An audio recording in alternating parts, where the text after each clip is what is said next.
Okay, so welcome to this lecture of inflammation. We are going to be talking about inflammation. And so by the end of this lecture, you should be able to, one, define the word inflammation.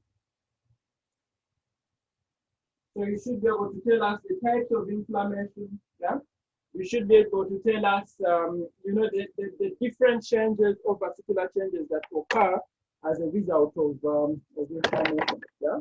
Now, going forward, how do we define inflammation? Yeah.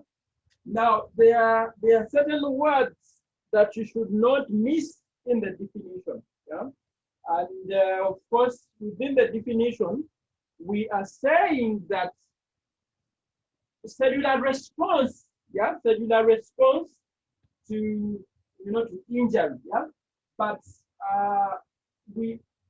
what you should note is that word vascular, yeah, vascular connective tissue. So it is a localized response of vascular connective tissue towards injury.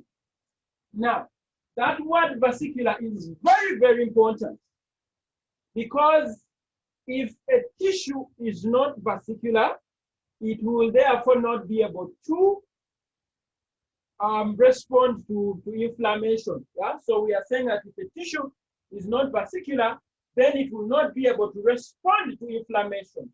In other words, we are saying that a particular tissue to respond to inflammation, then it has to need, or it needs to have what we refer to as blood supply. That is why we are saying it should be vascular. Yeah. So that kind of response is basically protective in nature. In other words, it helps that tissue from further injury, and therefore inflammation is very, very important as far as tissue response is concerned. Now, the other purpose as to why inflammation is very important, one is to destroy an invading organism. Yeah. So we are saying destruction of an invading organism, to destroy an invading organism, to destroy, to dilute,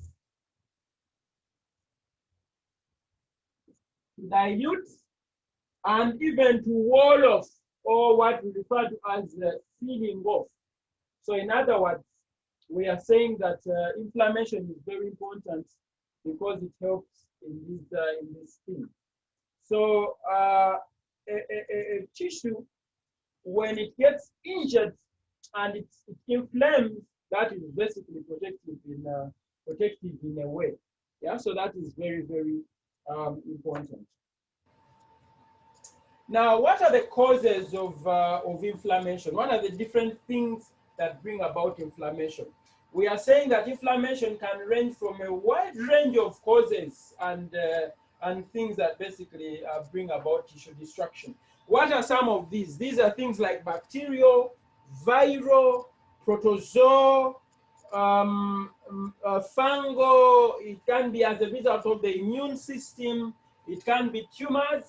Yeah, we shall see that in oncology, when we are talking about oncology, tumors can also be a source of inflammation. But things like radiation, and what you should not forget is trauma to a particular tissue can also be a cause of inflammation. Now, what are the types of inflammation? The types of inflammation. Now, inflammation can be acute, and inflammation can also be chronic. So those are the types of inflammation that are there. In other words, when we say that something is acute, it basically means that the time of the duration that it takes and its onset is actually sudden, but also the duration it takes basically minutes to hours. Yeah, when you know, when we see the different processes of inflammation occurring. And if it is chronic, then it can take days, weeks, months, or even years. So with chronic inflammation, it basically takes a longer period of time. Now, so we are saying that acute inflammation is the immediate and early response, you know, to injury, and it is basically designated. We are going to see what are some of the things that can occur as far as acute inflammation is concerned. But one of them is that entry of cells into the area because of the different chemicals that are released. So it basically attracts leukocytes to the area. And so it is also defined as inflammation, usually of a sudden onset. So in other words, it occurs suddenly, and usually with the classical signs that we are going to talk about. Yeah, predominance of vascular and exudative processes. So we are going to talk about what are some of these signs, the classical signs of inflammation. Now, chronic inflammation, this one is basically considered as inflammation of a prolonged, you know, duration or period of time, usually months to years, and so the tissue basically takes months to years to respond towards injury.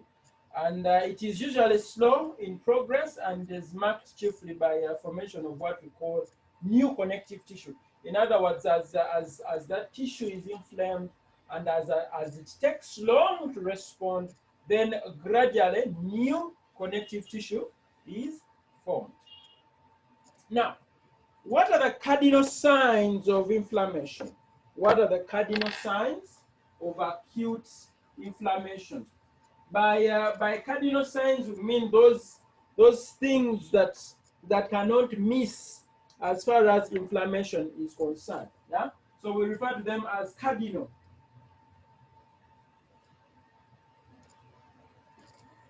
signs.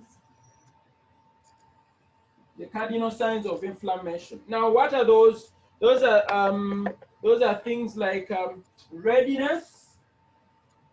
In other words, when a place is inflamed, it becomes red. Yeah, so that is what we refer to as redness. Yeah, in Latin it is referred to as lubra. Yeah, and we also have heat. That place becomes hot. That place becomes hot, and in Latin we refer to that as color. Yeah, color. And the other sign is swelling.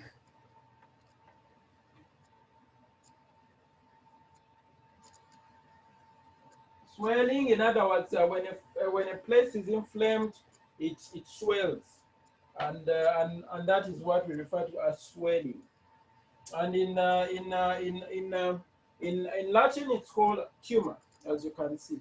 Then the other one is loss of function and pain. So we have loss of function and then pain. These actually there are 5. 1, 2, 3, 4, 5. Those are what we call the cardinal signs of acute inflammation. Now, how do they come about? You should be wondering how do they basically come about. Now, let's talk about one, redness. We are going to see in the pathophysiology that what actually happens is that there is too much blood in the area that comes to the area, and as a result, because blood is red, because the red component of blood as hemoglobin, because of the too much blood to that area, it predisposes the place to be red. Now, heat is also as a result of the chemical processes that happen around the area. and the area tends to be hot, and so the area becomes hot. Swelling, again, we are going to see that the exudate, there's so many things that basically come into the area. The too much blood, the different cells that flow, the swelling, what we call the increased permeability leading to much blood flowing in the area. All these bring about swelling. Yeah. Then the loss of function is as a result of since there is inflammation, this and there is too much swelling and pain, this place is basically rendered with loss of function. I'll give you an example. Supposing I hit, you remember we said trauma is one of the causes of inflammation. Supposing I hit this finger, it will swell, yeah, and for that case, it will lose function. It will no longer, it will no longer bend, or I'll no longer use it to write probably very well because it has lost its function. And then the other one is pain. The too much, because of the too much exudate, the pain receptors are compressed, and as a result, the patient will feel pain. So those are the 5 cardinal signs of acute inflammation.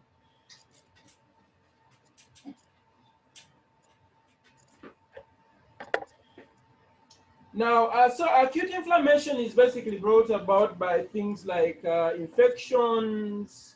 We talked about these things like trauma, which can either be blunt or penetrating, physical or chemical agents, things like thermal injury, burns, yeah, being burnt, and frostbite, things like radiation, chemicals. All these can bring about acute form of inflammation. Tissue necrosis from any cause, like for example, burns or chemicals, acids, all these can bring about acute inflammation.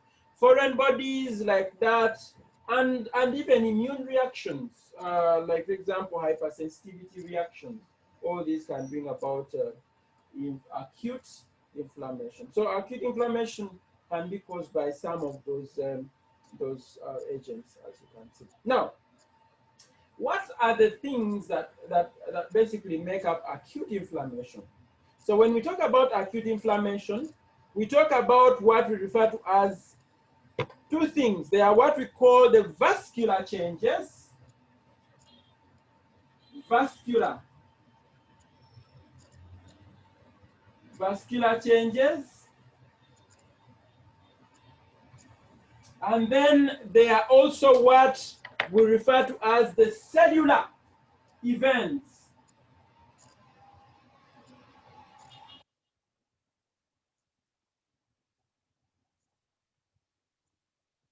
So with the vascular changes, as we are going to see or explain in detail, that what actually happens to the blood vessels, and with the cellular events, we mean what actually happens to the different cells, or what happens so that you have cells coming to the place. Now, with cellular events, we rather with particular events, there is basically alteration in the vessel, resulting into vascular dilatation and structural changes that permit so many cells to basically flow. And as a result, you have permeability. Yeah. So just to explain it a little bit more with that diagram, what actually happens is that, assuming you have this part injured, yeah, what actually happens, since remember we said that inflammation occurs to places that are vesicular, and so what actually happens, assuming this is our blood vessel, yeah, so that is our blood vessel, and so something like that. That is our blood vessel. This is maybe this is the arterial end, and this is the venule end.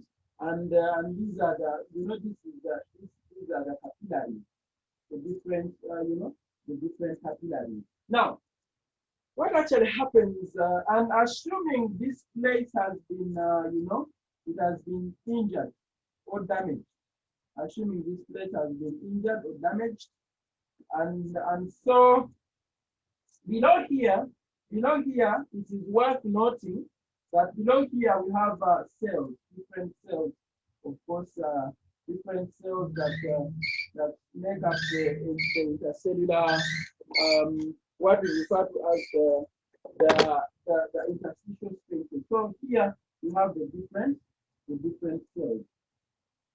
Now, so if this is a blood vessel, if this is a blood vessel, and blood is flowing like that, and then it is flowing out like this, and these are the capillaries. So that normally, in a normal situation, what actually happens is that when blood comes to the arterial side, and then it reaches the capillary, then it seeps out. It seeps out into the interstitial space to provide nourishment. To provide nourishment to these cells under here. Yeah. So that is what actually happens. That as blood comes, it seeps out to provide nourishment, and very soon it goes back. It goes back back to the venule side. We say this is the arterial side, this is the venule side, and this is the capillary. Now, what actually happens with inflammation is that because of damage here, we see release of certain chemicals or certain mediators. Because of damage to this point, we see release of chemicals or certain mediators, as we shall see. Things like histamine, things like prostaglandins, all those mediators are released as a result of damage. And once they are released, they cause or they bring about different vascular changes. In other words, they cause extensive vasodilatation. Yeah? So they cause or they bring about extensive vasodilatation. Now, if this vessel was like this initially, and then there is damage, what actually happens is that the blood vessel now dilates. The blood vessel dilates, assuming this was the original, it dilates to a bigger, a bigger blood vessel. It dilates to a bigger what? Blood vessel. So in other words, it becomes as big. Initially, it was as big as this, but then it dilates to become as big as all this, as you can see. Yeah. So once it dilates, what actually happens is that as it dilates, it even becomes more permeable. In other words, these pores within the capillaries, they widen. They widen. These pores within the capillaries, they widen, and then it becomes more permeable. In other words, it becomes more permeable, and more fluid seeps out. More fluid seeps out of these interstitial spaces. And so you will have a lot of fluid that is seeping out here into the interstitial space. Now, those are what we refer to as the vascular changes. In other words, it brings about dilatation of the blood vessel. Dilatation of the blood vessel, as we have seen, there. So we are saying that alteration in the blood vessel basically results in increased blood flow, yeah, because it is now more dilated and more stretched out. So it basically leads to increased blood flow, and the structure changes. In other words, the increased vascular permeability, makes more things leak out. And what are some of those things that basically leak out? It is basically plasma and what we call the plasma proteins. Yeah. So we have both fluids and the plasma proteins leaking out. And so because of the increased permeability. So that is basically what we refer to as the cellular, none of the vascular changes. So the mediators released from the site of injury include things like histamine, prostaglandins, and nitric oxide. These are potent vasodilators. In other words, once they are released, they cause vasodilatation of the area. Now, that is one of the events that occurs as far as as far as inflammation, acute inflammation is concerned. Now, the other events that occur are what we call the cellular events. And with cellular events, what actually we mean here is that we have cells coming towards the place of injury.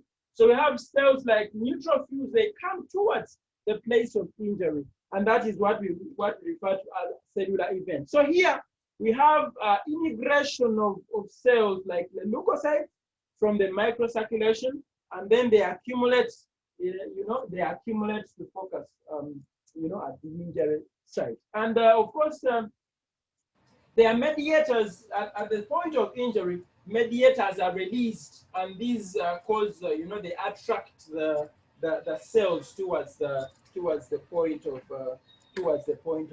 injury. So those are the cellular events. Now, it is also worth noting, or you should also be able to know, the laws or the pressures that basically lead to fluid leaving the vascular bed. Assuming this is our blood vessel,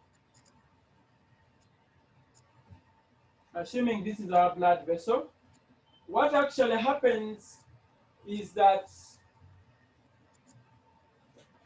if this is the side of the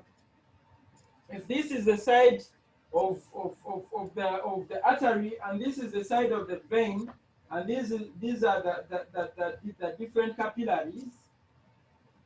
So several forces come into play that. So we are saying that several forces come into play that determine the fluids leaving. We are saying that there are forces that act here that enable fluids to move out of the capillaries into the cells, and there are basically two forces that are into play. There's what we call the hydrostatic pressure. And there's also what we call the osmotic pressure.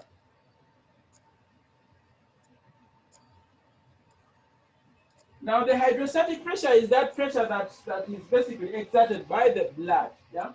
So this is its direction. It is that pressure that is exerted by the blood, and that is its direction. On the other hand, the osmotic pressure is that pressure that is exerted by the plasma proteins. So this is for osmotic pressure. This is for hydrostatic pressure. Now, at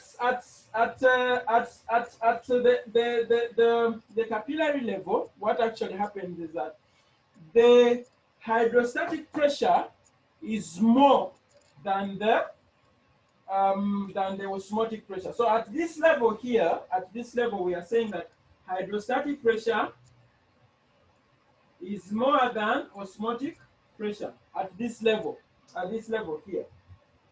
So what actually happens is that since the hydrostatic pressure is more, then you'll have fluid leak out. In other words, you'll have that fluid in form of nutrients leaking out into the what? Into the interstitial space. This is what we call the interstitial space, to supply the cells, to bathe the cells. In other words, this is what we refer to as the interstitial space. Now, So once it moves out, it must go back. It must go back. Remember, we said this is the venial side and this is the arterial side. Once it moves out, it has to go back. So at this particular point here, at this particular point, the osmotic pressure, at this particular point where it has to go back, the osmotic pressure is greater than the hydrostatic pressure. Is that clear? So at this particular point, the osmotic pressure is greater than the hydrostatic pressure. Even here, before you reach the arterial, the capillary, the osmotic pressure is greater than the hydrostatic pressure. Now, it is these two forces that basically determine how much we leak out into the interstitial space. Now, so we are saying that the intravascular hydrostatic pressure is, the force of the fluid, of the fluids out of the vessels, and then the osmotic pressure is what tends to retain the fluid, and it is that pressure. That pressure is basically contributed by plasma proteins. That pressure is basically contributed by plasma proteins, while the hydrostatic pressure is contributed by the weight and the pressure or the force that is exerted by the fluids. So it is very important for you to be able to know that, because what actually happens is that during inflammation, these pressures are so exaggerated at this particular point that we have too much fluid seeping out, and that is where you have things like edema. That is where you have things like heat being generated because you have too much of the fluid leaving leaving the place. And so those are the forces that you need to be aware about. So we've already talked about these vascular changes. Now, the vascular phase of inflammation, we've already talked about this. We are saying that fluid escapes from the vessels because of what we call endothelial retraction. Yeah. So in other words, we are saying that this place here, the place of the capillaries, is made up of cells. It's made up of different cells. The place of the capillaries is made up of different cells. So those cells retract. In other words, they pull each other. They pull at each other, and at that case they retract, and therefore we have spaces within them. So opening up of what we call gap junctions. In other words, we are saying that once it retracts, once these cells pull up, once they pull up like this, then we have spaces within them.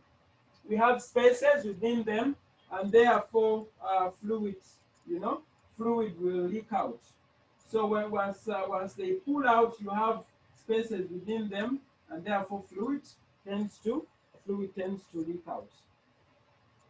So the vessels which are normally involved in what we call the post-capillary venules, where the endothelial cell retraction is basically these cells basically have a high affinity to histamine. And remember, we said histamine is one of the chemicals that basically cause or bring about vasodilation. So these cells here at the post-capillaries, in other words, at the capillaries, are the ones that are so sensitive to this histamine, and for that matter will be more retracted, so that you have fluid seep out. Now, severe endothelial cell injury leads to leakiness of all vessels. Yeah. So in other words, we are saying, despite whichever vessel it is, if there is severe injury, then all blood vessels will leak. In other words, we shall have extensive endothelial cell retraction, and then you have all blood vessels leaking. So not only will you have leakage from this place, but you will also have leakage from here and leakage from here. That is what that statement is basically saying. So this gives rise to what we call local edema. In other words, you have too much fluid. You have too much fluid leaking out. And so all this place, or what we call the interstitial space, is filled up with edema, and as a result, you have edema. Like, for example, blister formation in burns is what they have given as an example. So that is basically the vascular phase of inflammation. Now, the cellular phase of inflammation, basically, we have in a normal situation, blood flows in a linear manner. Yeah.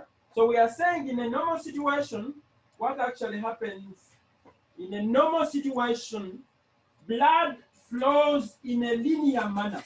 Yeah. So blood flows like if this is your blood vessel, then blood flows in a linear manner within. In other words, it flows like that, straight linear, yeah. It flows in a linear manner like that. However, during inflammation, plasma-rich fluids leak out of the blood vessel. So we are saying that during inflammation, we have, plasma leaking out of the blood vessel. And so what actually happens is that this makes the blood more concentrated and more viscous and even slower in movement, hence altering the blood pattern. So we are saying that originally blood flows well, but during inflammation, what we actually have is that we have blood leaking. It leaks out of you have plasma leaking out of the blood vessel, which creates a region of too much concentration within here. And so the blood becomes viscous and even slower in speed, which basically alters its pattern as it moves within the blood vessel. So the red cells become, at the same time, the red blood cells become sticky. Yeah, they become sticky, forming lumps. So in other words, as we have plasma loss here, and if these were our red blood cells, initial red blood cells, they're actually flowing like that, linearly.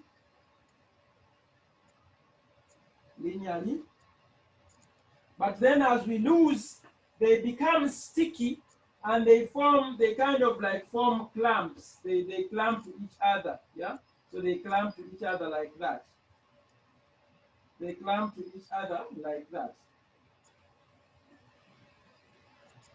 They form clamps and they clamp to each other, and the red cells become sticky, forming masses. So they basically push. Remember, as blood flows in a stream, this blood is made up of red blood cells. It is made up of white blood cells. It is made up of platelets, and it is also made up of plasma proteins. So that blood which is flowing is made up of these things. What actually happens is that those cells that are light, those cells that I want to repeat is that those cells that are light, they usually move within in the center, and those cells that are a little bit heavier, they move at the side as blood is flowing. So normally the red blood the red blood cells are lighter, yeah. So they usually follow in a linear, while the white blood cells are a little bit heavier. So they follow they flow at the margins. This is what we mean. This is what I mean in simple terms. I'll demonstrate it here. So as blood is flowing like that, you have in the center, you have the red blood cells. Yeah, in the center you have the what? The red blood cells. In the center you have the red blood cells, and then at the side you have the white blood cells. You have the white blood cells because they are heavier. Because they are heavier. Now, during inflammation, so blood is actually flowing like that. You have the red blood cells in the center. Then you have the platelets in the middle here, and then you have at the extreme end you have the white blood cells. Now, during inflammation, what actually happens is that as blood is leaking, as plasma is leaking, and actually even more of the plasma proteins, what actually happens is that the red blood cells become sticky. In other words, they become sticky to themselves and therefore make clumps. This is what we are saying. They make clumps. And since they are heavier, since they become heavier, they tend to push these white blood cells to the extremity, to the side. Since they are heavier, they tend to push these white blood cells to the side. They tend to push them to the side. In other words, they are pushed to the side like that. Yeah, they are pushed to the side because the red blood cells are pushing them to the side, and as a result, that is what we call margination. That process of pushing the white blood cells to the side is what we refer to as margination. Again, I want to repeat. I'm saying in a normal situation, if I can repeat, in a normal situation, blood is flowing linearly. And as a result, what is usually in the center are the ones that have the smaller molecular weights or molecular size, are the ones that are in the center. And then at the sides of the sides of the blood vessel are those that are usually heavier. Yeah, in other words, they have a bigger molecular weight, and usually those are the white blood cells.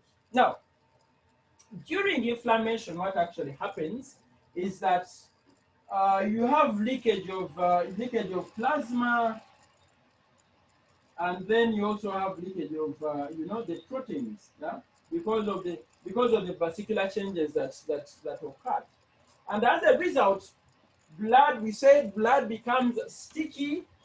The blood becomes viscous, and its rate of it actually becomes slower as it is moving.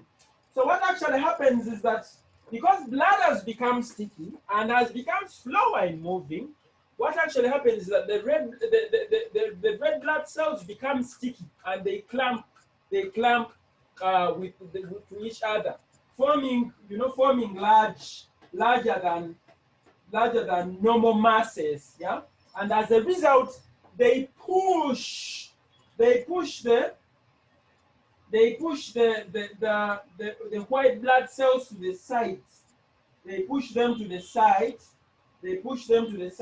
A process which we call margination.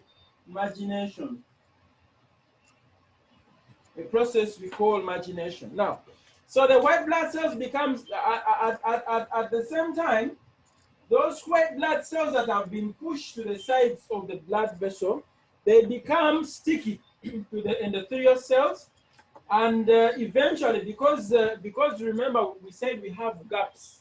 We have gaps in these endothelial cells because of retraction. Because you have those gaps, then therefore they will eventually move out. They will eventually move out, leaking out to the site of inflammation. A process that we refer to as immigration. Yeah, immigration. In other words, we are saying that these cells, these white cells that have been pushed to the side here, giving that, like for example, taking that one as an example, they eventually move out of the blood vessel. They eventually move out of the blood vessel, a process which we refer to as immigration. So they move out and they go to the site of injury, or to the site where we have inflammation, and the process that we refer to as immigration. So those are some of the, you know, the cellular changes. And as you can see, if you can see very well in that diagram, it is being illustrated that you know, you have you have those red cells that, as you can see here, you have those red cells. They are basically flowing linearly, yeah. But because of the inflammation, then they make clamps. They make clamps, and then they push these cells to the side, and then eventually they leave the blood vessel, a process which we refer to as immigration, as you can see from that diagram. So those are the cellular changes that we actually have. Now, let's talk about the different mediators of inflammation. Yeah? The different mediators of inflammation. Remember, we said that there is vasodilatation. There is vasodilatation. What are some of the mediators that basically bring about vasodilatation? Things like prostaglandins, things like histamine and nitric oxide. These bring about vasodilatation. And then what are those things that basically increase vascular permeability? Chemicals like histamine, again, bradykinin, things like leukotrienes, and then what are those things that basically bring about pain? Mediators like prostaglandins and bradykinin. So those are when there is inflammation, these chemical mediators are released, and those are the ones that are responsible for those vascular changes, or the increase in permeability, or even the pain that you basically see or feel. Now, this diagram is basically after immigration, after the process of immigration. What actually happens is that these leukocytes go to the area where there is inflammation, and then they phagocytize, or they phagocytose, and degranulate, you know, some of the invading organisms. Like for example, if inflammation is as a result of infection, bacteria, then when those leukocytes, or when those neutrophils immigrate to that area, then they will start causing phagocytosis and degranulating these bacteria. So phagocytosis and elaboration of degradative enzyme are the two major benefits of having, you know, leukocytes immigrate to the site of inflammation. And of course, phagocytosis consists of three distinct but interrelated steps. One, the leukocyte has to recognize, yeah, and attach to the particle, and then it engulfs, and then basically it kills. This is what we are saying. First, it has to recognize the particle. Like for example, if it is a bacteria, yeah, if it is bacteria, it has to recognize it. Recognize it, and then attach to it, yeah, attach. After that, then it has to engulf, and then it has to, the other one was that engulf, and then it basically kills it, yeah, it kills. So that as you can see in that diagram, it is basically here it is recognizing and being attached, then here it is engulfing, and then when it engulfs it, then it is within it, it basically comes inside it, and then it releases several enzymes or different enzymes that basically kill this invading organism. So that is basically what happens, as you can see in detail of this picture. Yeah? Now, what is the fate of acute inflammation? Like for example, we said with acute inflammation, what actually happens? You have vascular changes, which we talked about, and then you also have cellular changes or cellular events that we actually also talked about. Now, when all these things happen, what is the fate? What is the fate of acute inflammation? What does it lead to? So those are the things that we are going to look at. Now, one of them is what we call exudate. Yeah, exudate is what leaks out of out of the permeable the permeable cells, or the permeable endothelial cells. Yeah.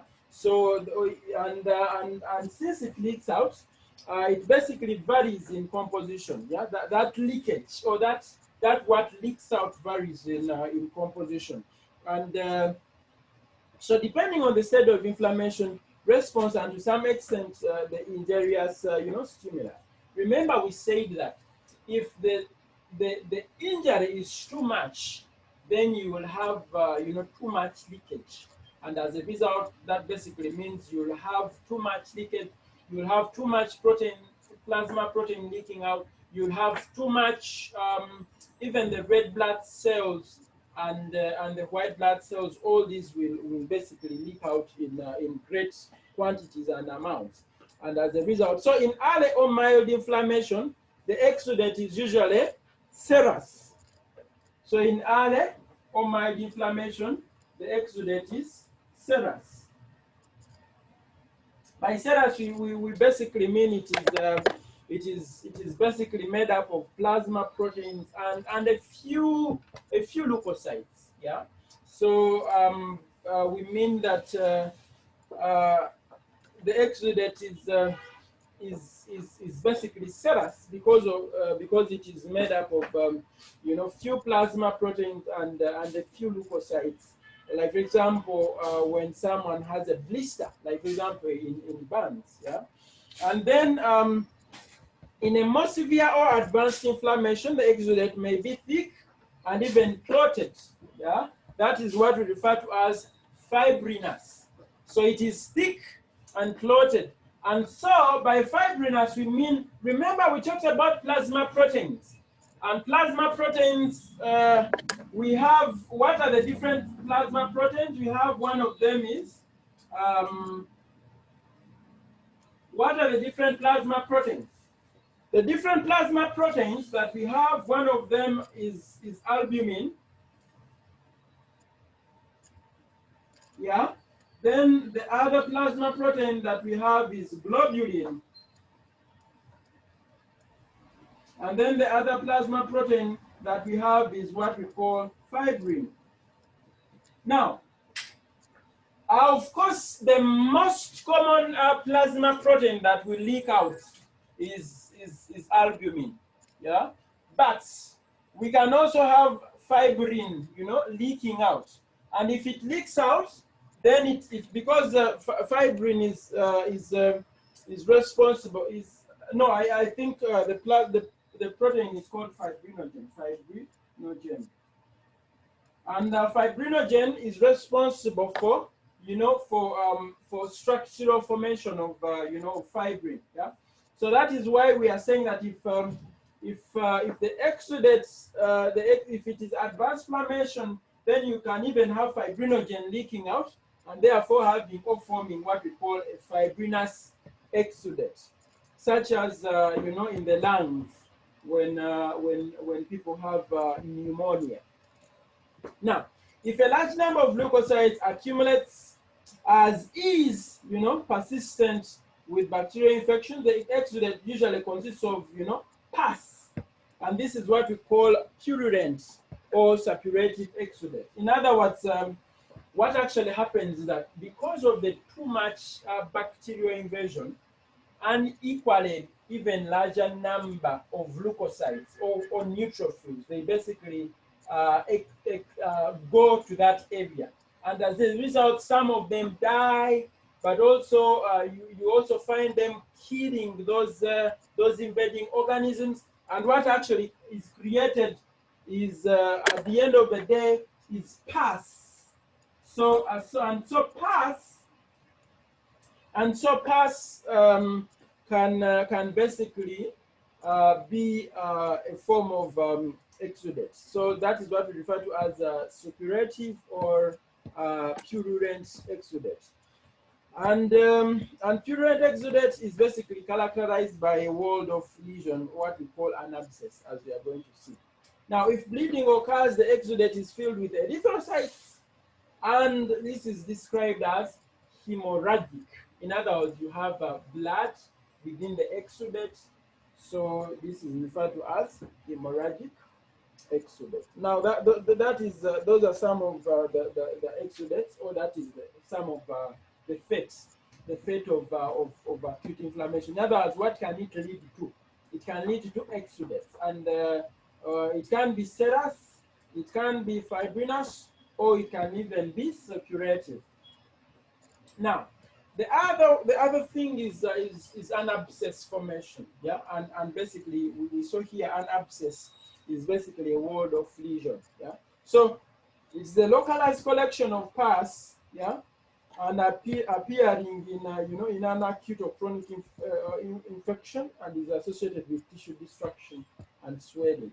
So the necrotic tissue is surrounded by a pyogenic membrane, which is formed by fibrin and help in localizing the infection. In other words, we are saying that sometimes when there is a severe inflammation, these bacteria and whatever are walled off. Yeah, they are walled off, and so you have a lot of them there being walled off, and this is what is referred to as an abscess. Yeah, this is what we refer to as an abscess, and so it is basically walled off to kind of like protect the individual. Yeah, and and usually if it is external, then it might necessitate drainage.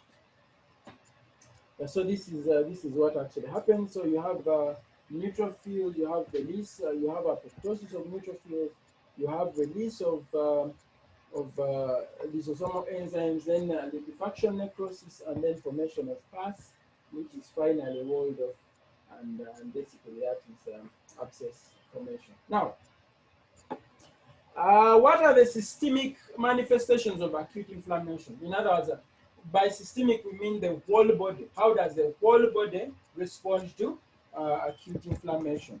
And so there are basically three primary systemic changes associated with acute inflammation, and these are one, fever. In other words, when you have inflammation, sometimes your body can react with a fever. Yeah. The other one is what we call leukocytosis.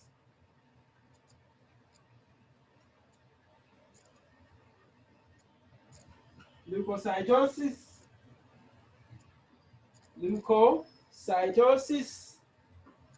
which is basically a transient increase in the level of leukocytes. Actually, this is a K, yeah?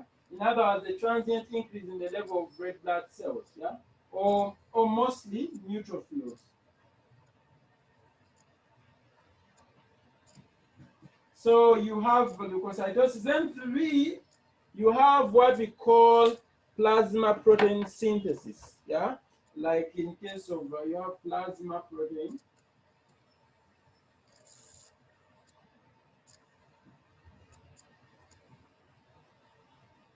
So this is basically how the body systemically responds to inflammation. One, you have fever, you have leukocytosis, and then you have plasma protein synthesis. Now, with fever, what actually happens, this is the an response to systemic response.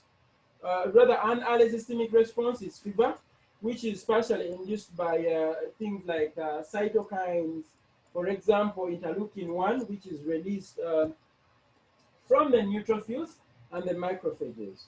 So we are saying fever here can be as a result of interleukin-1, yeah?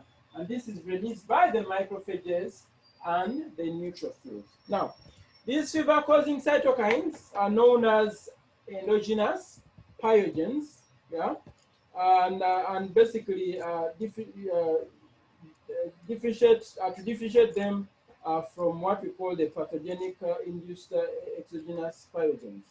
So in other words, we are saying that the cytokines that are released by the neutrophils and macrophages are called or referred to as endogenous pyogens. However, those that are released by the invading organism or the pathogen are referred to as pathogenic produced exogenous pyogens. Both of them lead to increase in fever. Yeah? So the pyogens act directly on the hypothalamus because we know that it is the hypothalamus that is responsible for control of temperature regulation in the body. It is a role of the hypothalamus. So they work directly on the hypothalamus to control the thermostat, which is responsible for temperature regulation. So the release of these by the inflammatory cells occurs after phagocytosis, after the exposure to bacterial endotoxins, or after exposure to what we call the antigen-antibody complexes. This is actually also one of the reasons as to why you realize heat as a classical feature of acute inflammation.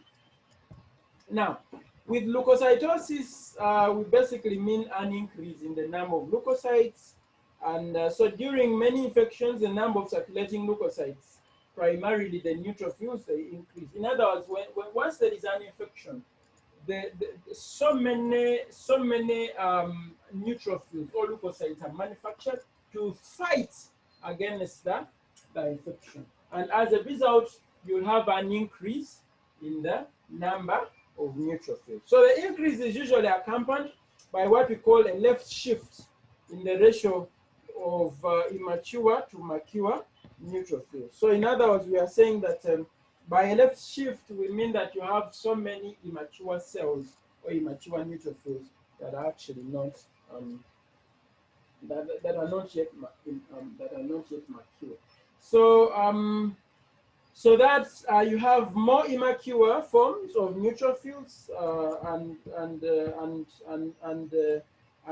and so their immature forms are greater than within the normal proportion. So the production of immature leukocytes increases primarily because proliferation and increase of granulocytes and what we call the monocyte precursors in the bone marrow are stimulated by several products of inflammation, like for example, the complement products, C3A, and then granulocytes stimulating,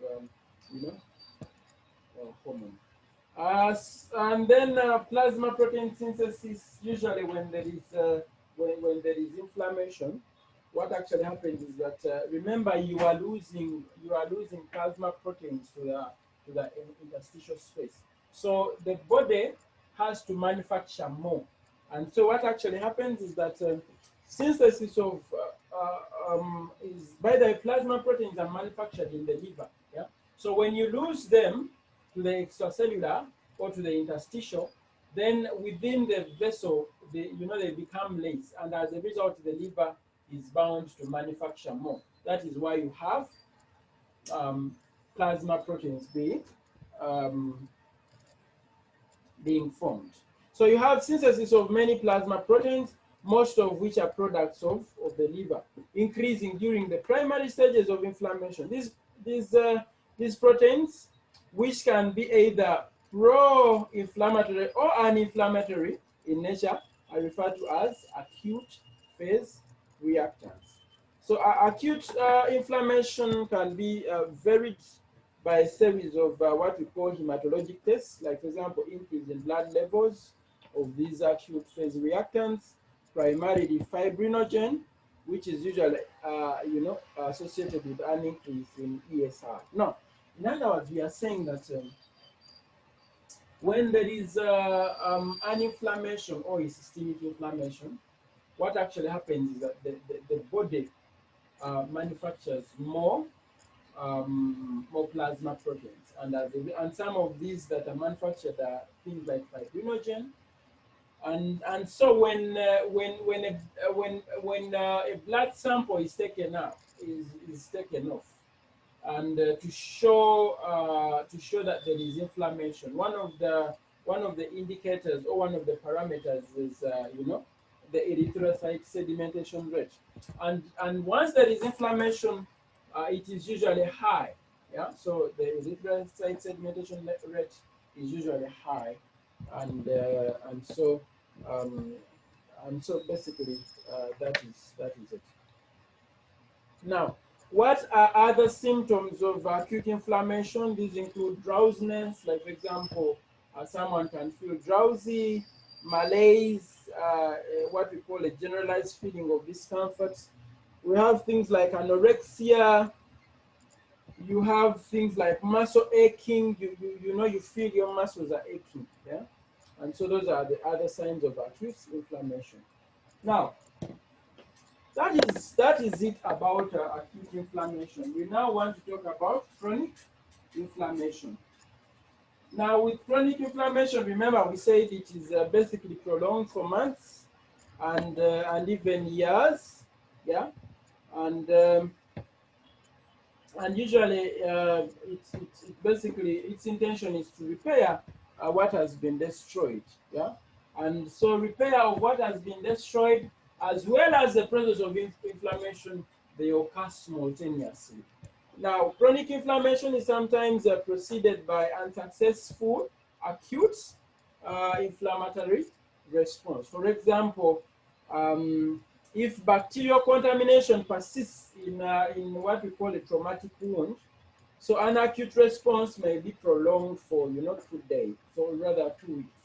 So pus formation, suppuration, and incomplete wound healing may characterize this type of chronic inflammation. And it basically can occur also as a distinct process without much previous acute inflammation. Some microorganisms, e.g., like Mycobacteria tuberculosis or Mycobacterium leprae, which are responsible for spread of or causing tuberculosis, and leprae for causing leprosy. These ones undergo basically chronic kind of inflammation, not acute. And so you have, like for example, with mycobacteria, which that cause tuberculosis, they have cell walls with a very high lipid and wax content, making them relatively insensitive, yeah, to degradation by the phagocytes of the neutrophils. Therefore, they are relatively resistant to being cleared in a simple acute kind of response. Other microorganisms such as leprosy, for syphilis, brucellosis, they can also survive within the macrophage, and thereby also avoid clearance by the simple, acute inflammation. So with acute inflammation, we usually have formation of granuloma. And maybe one other thing that should come out very clearly is that during acute inflammation, the cells that are basically key are the neutrophils. However, for chronic inflammation, the cells that are usually key are basically the lymphocytes and the macrophages. Yeah, so these are the ones that basically infiltrate into the damaged tissue. Now, if macrophages are unable to limit the tissue damage or infection, then the body attempts to wall off, yeah, and isolate the infected area, thus forming what we call a granuloma. Now, we shall look at the pathophysiology of tuberculosis, and we shall see that with tuberculosis, there's basically granuloma formation because the macrophages cannot get rid of these Microbacterium tuberculosis in an instant. Yeah? So you have granuloma formation, and the process basically begins when some of the macrophages differentiate into what we call the large epithelioid cells that are incapable of phagocytosing large bacteria, but are capable of taking up debris and other small particles. So other macrophages fuse into the multinucleated giant cells, which are active phagocytes, and can then that can engulf very large particles, larger than those that can be engulfed by a single macrophage. So in other words, you have giant cells coming that are able to engulf bigger cells. So these two types of differentiated macrophages basically form the center of the granuloma, and it is basically surrounded by a wall of lymphocytes. You know what? You know the role of lymphocytes. Lymphocytes are also, are also fighting cells,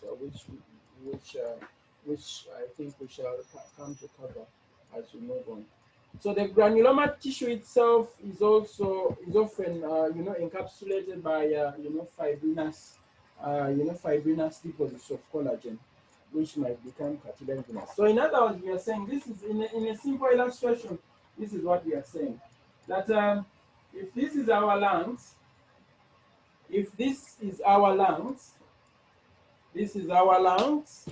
Let me draw it using this.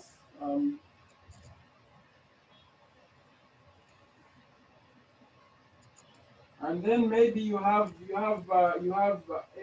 Mycobacteria tuberculosis there. Yeah. So what actually happens is that at first the macrophages come. To that site, and then they want to try to engulf it. However, they cannot. Yeah, they cannot engulf it because it has a waxy wall. It has a waxy wall that is is basically cannot enable it to do what, to engulf it. And so what actually happens is that these macrophages differentiate into what we call larger cells, or what we call the epithelioid cells, and then these are basically incapable of phagocytosing large bacteria, but are capable of taking up the debris and other small particles. So they remember, at first you have the macrophages. Let me, if I can draw something like that. Then they want to try to engulf this this particle in the center. However, they are unable to because of its what? Because of its nature of the cell wall. And so these macrophages differentiate into what we call epithelioid cells, and those cells they are able to take up debris. In other words, any form of debris in that area, and what else? Debris and other smaller particles. So they kind of like try to engulf the debris and the other smaller particles, assuming these are the ones. Yeah. Now, other macrophages fuse into multinucleated giant cells. In other words, you have maybe you have one macrophage here. It fuses. They basically fuse. They fuse to make a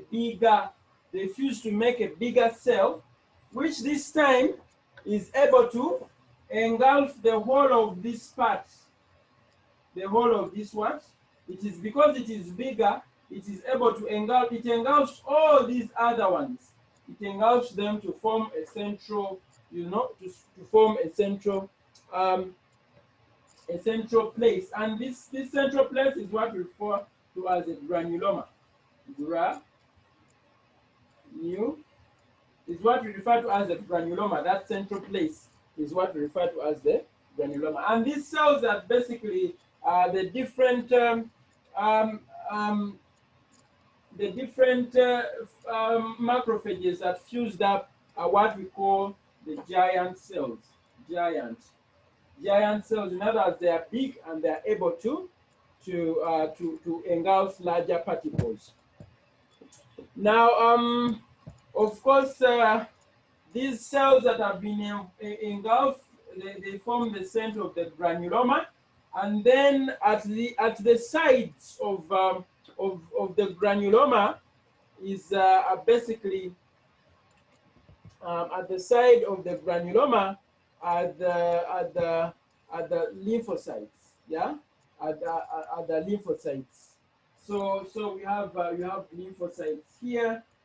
You have the different lymphocytes at the side of the granuloma, yeah. And then even there at that side of the granuloma are the different lymphocytes, as you can see. And then finally, as time goes on, there is deposition of collagen and cartilaginous tissue, and this place basically becomes walled off and a little bit hard. Now, this is when, like for example, when you do X-ray, when you take X-ray of the lungs, those are the calcified patches that you see in the lung tissue. Yeah, those are what we call the granulomatous tissue of TB. So what are the causes of acute inflammation? We have things like persistent infections, prolonged exposure to toxic agents, chemicals like silica and silicosis, things like atherosclerosis, autoimmunity, and rheumatoid arthritis. So basically, that is that about inflammation. So we have, in other words, we have talked about what inflammation is, how can we define inflammation. We said the word you should not miss is that it is response by vascular connective tissue. Yeah, we talked about the classical signs of acute inflammation. We talked about the types of acute inflammation. No, we talked about the types of inflammation, of which you have chronic and acute.